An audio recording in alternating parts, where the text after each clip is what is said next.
расман муҳориба бо қоидаҳои бокс байни чемпиони пешинаи UFC дар вазни вазнин Фрэнсис Нгану бо рекорди 17-3 ва чемпиони ҷаҳон оид ба бокс дар вазни вазнин Тайсон Фюри бо рекорди 33-0 рӯзи 28 октябр дар Абу-Даби. Ассалому алайкум дӯстон, хуш омадем ба шабакаи мо. Дар навори имрӯза барои шумо тозатарин ва муҳимтарин хабарҳоро аз ҷаҳони ММА омода кардем ва боварӣ дорем ки навор ба шумо писанд меояд. Барои ҳамин наворро то охир тамошо кунед. доруҳое ки айни замон шумо дида истодаин доруҳои гиёҳии босифат аз ширкати шифофармо мебошад ки шумо имконият доред ки ҳамаи ин доруҳоро бо нархи арзон дастрас кунед.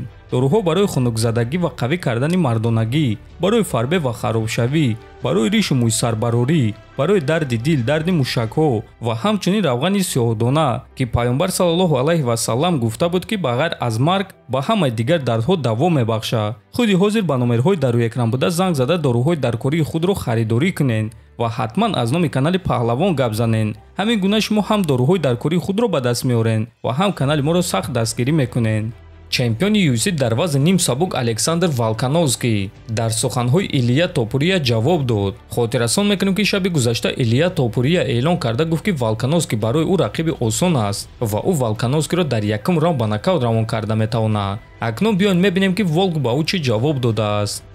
ман намедонам ки ӯ дар ҳақиқат ба ин чиз боварӣ дора ё не, аммо умедвор мешавам ки ӯ боварӣ дора ки маро ба нокаут равон карда метавонад. бешубҳа ӯ ба худаш боварӣ дорад ва дар ҳақиқат ӯ фикр мекунад ки маро шикаст дода метавонад.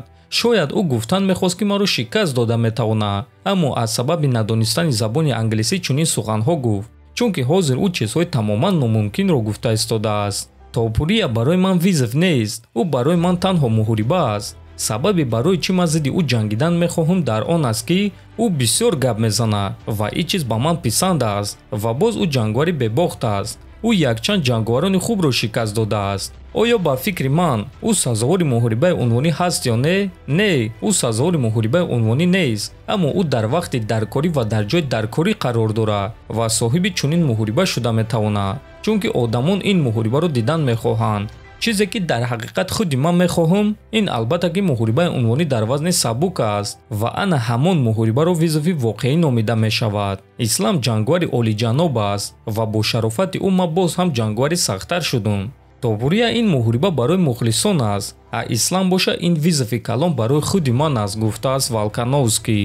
ва дӯстон чӣ гуна ки фаҳмидем Волк бо Ислам Махачев ҷангидан мехоҳад, аммо зид нест ки ҳамчунин зидди Топурия муҳориба гузаронад. ана дар вазни ним сабук ки барои Волконовский дар ҳақиқат рақиби вазнин шуда метавонад, комментатори машҳури UFC Ҷон Анек номи ҳамон ҷангварро гуфт. биён суханҳои ӯро гӯш мекунем.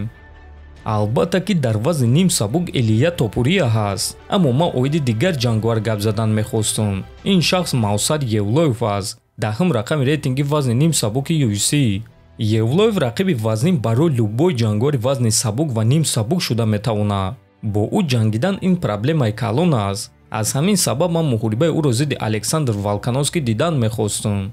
албатта ман медонам ки Алекс зидди Ислам Махачев реванш гузаронидан мехоҳад, лекин ман муҳорибаи онҳоро дидан мехостум, гуфтааст Аник.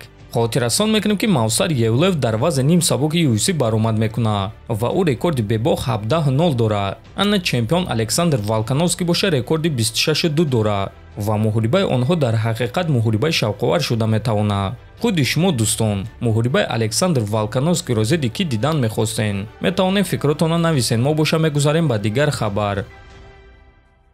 рӯзҳои истироҳатии гузашта чемпиони UFC дар вазни сабук Ислам Махачев ба президенти UFC Дана Вайт муроҷиат карда навишт ки Дана Вайт кай ва дар куҷо? яъне Ислам аз Дана Вайт номи рақиб ва макони муҳориба талаб кард ва ба ӯ Майкл Чендлер ҷавоб дода навишт ки вақти мо омада истодааст. имрӯз боша ба Ислам Махачев Арманд Сарукян ҷавоб дода чунин суханҳо навишт.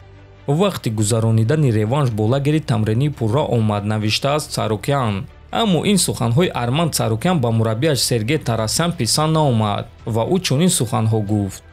мо ҳамаамон одамони гуногунем ва ҳар яктай мо фикрҳои гуногун дорем. агар ки Арман худи ҳамин рӯз реванш хоҳад, пас ягон проблема нест, бигзор ки ҷанга. аммо ман фикр мекунам ки ҳоло барои реванш гузаронидан зидди Махачев барвақттар аст, гуфтааст Тарасян. ба фикри шахсии шумо дӯстон, барои гузаронидани ин реванш Арманд Сарукян тайёр ҳаст ё ҳоло не? метавонед фикротонро нависед. ҳатман дар канали мо обуна шавед то боздид хонободу сарбаланд бошед.